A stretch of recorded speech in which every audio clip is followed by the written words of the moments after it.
জীবনে এমন কিছু কাজ রয়েছে যা আমাদের কখনোই করা উচিত নয়, যেমন আশা করা।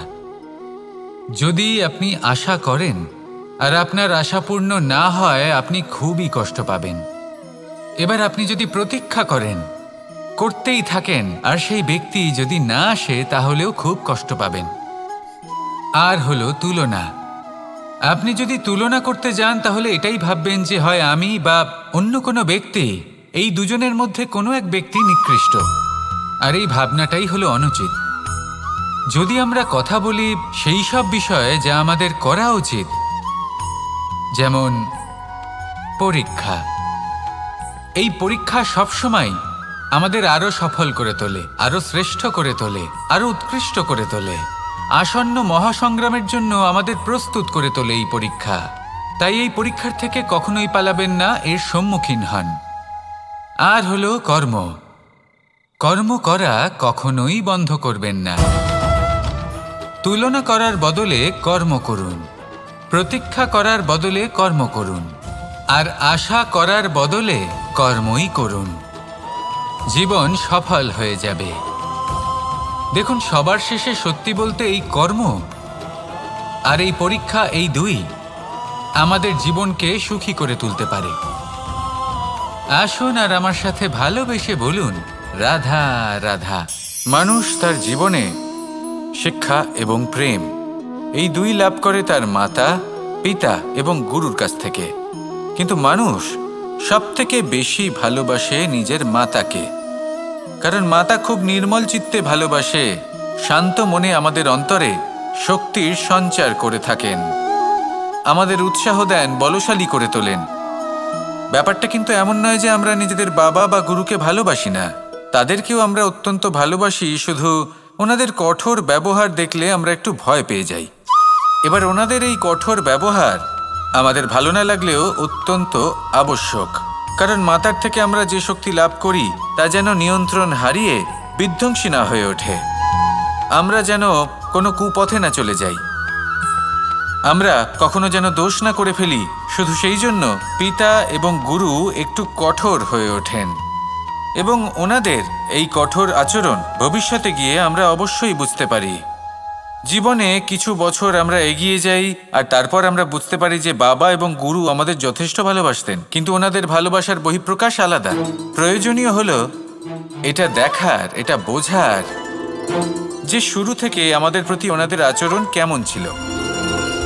ওনাদের কঠোর হওয়ার পেছনে ওনাদের ভালোবাসাটা বোঝার চেষ্টা করুন, ওনাদের চিন্তাটা বোঝার চেষ্টা করুন, ওনাদের পথপ্রদর্শনের আড়ালে আপনার ভবিষ্যতের জন্য যে পরিকল্পনা ওনারা করেছেন সেটা বোঝার চেষ্টা করুন। তখন আপনারা বুঝতে পারবেন ওনাদের ভালোবাসাকে। আপনার মনের মধ্যে আপনা থেকেই ওনাদের প্রতি সম্মান জেগে উঠবে। নিজের পিতা এবং নিজের গুরু, এই দুজনের প্রতি কৃতজ্ঞতা প্রকাশ করুন আর আমার সাথে ভালোবেসে বলুন, রাধা রাধা। আমি অনেক সংখ্যক মানুষকে দেখেছি, তাদের কাছে অত্যাধিক জ্ঞান আছে, শিল্প আছে, ধন আছে, কীর্তি আছে, কিন্তু তারা এই সব কিছু নিজেদের কাছেই রাখেন, এই সমাজে বিতরণ করেন না। কারণ হলো ভয়। ওনাদের মনে হয় যে যদি আমি এই সব কিছু সমাজে বিতরণ করি, তাহলে সমাজ আমার শিল্প হোক, ধন হোক, জ্ঞান হোক, কীর্তি হোক, সব কিছু চুরি করে নিয়ে যাবে, আর তার বদলে আমি কিছুই পাবো না। এটা কিন্তু সত্য নয়। সত্য হলো এটাই যে যদি আপনি নিজেকে এই সংসারের প্রতি সমর্পিত করেন, তাহলে এই সংসার আপনার প্রতিও সমর্পিত থাকবে। আপনি শুধু ধন, জ্ঞান, কীর্তি, সম্মান পাবেন তাই নয়, বরং এই সমাজ আপনাকে নিজের চোখে হারাবে, মনের মধ্যে স্থান দেবে। তাই এই ভয় ত্যাগ করে দেখুন কিভাবে এই সমাজ আপনাকে প্রেম সমর্পণ করে। আসুন আমার সাথে ভালোবেসে বলুন, রাধা রাধা। জীবন কিসের উপর নির্ভরশীল? ধনের ওপর, বৈভবের ওপর, নিঃশ্বাসের ওপর?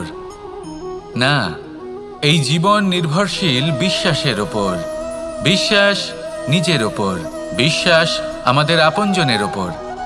কিন্তু যখন এই বিশ্বাস ভেঙে যায়, তখন মানুষের মনও ভেঙে যায়, আর তারপর সে অন্য কিছু করতেই পারে না। তখন কি করা যেতে পারে?